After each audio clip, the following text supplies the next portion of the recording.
I guess one thing I would say is just, when you look at the controversy about torture and the torture report and the fight between the Senate and CIA and John Brennan, without saying a lot about John Brennan, I think it's interesting if you look at, here's Obama, President Obama, who was elected opposing the war in Iraq, who was elected saying that we shouldn't torture in the United States and getting rid of some of the coercive interrogation tactics we had then. It was, in large part, a critic of a lot of the things we were doing in national security.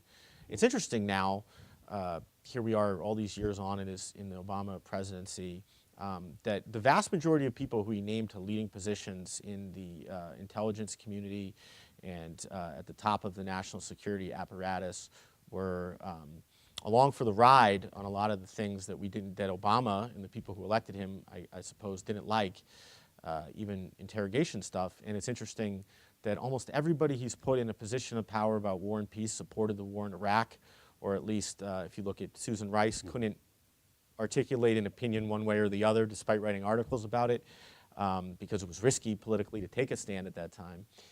So we have this whole group of people who are advocates of war, who've been consistent hawks, and those are the people Obama put in power. And I think it really just goes to show how powerful this tendency towards sort of marauding primacy and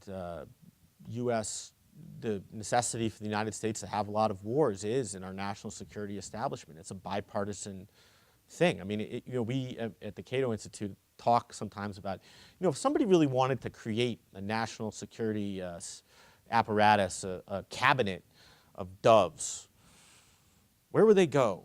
Right. And it's hard to find people who have any sort of reasonable government experience, who have any sort of consistent dovishness. It's a real depressing thing, but that's how it is. And there's not even a strategy, if you could find those people, that they could say, here, this is what will make the nation a safer place in the long term. Well, not a strategy that people in D.C.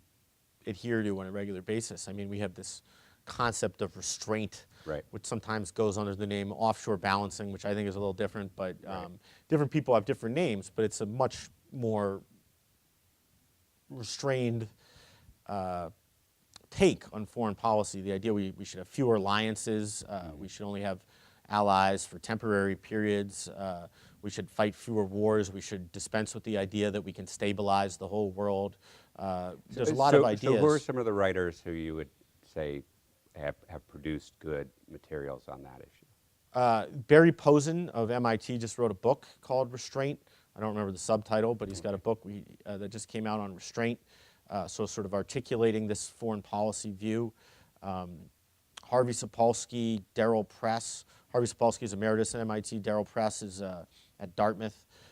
And Eugene Gultz, who's at the University of Texas in Austin, have a famous article called Come Home America, A Strategy of Restraint in the Face of Temptation. That's over a decade old now, but it's still a great article.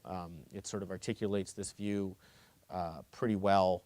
And if people look at some of the stuff I've written about restraint, they can go right through the footnotes and find all these articles by these guys. But yeah, so there's a lot of restraint advocacy in the academy, but not in Washington, D.C. It's sort of a foreign concept. And it's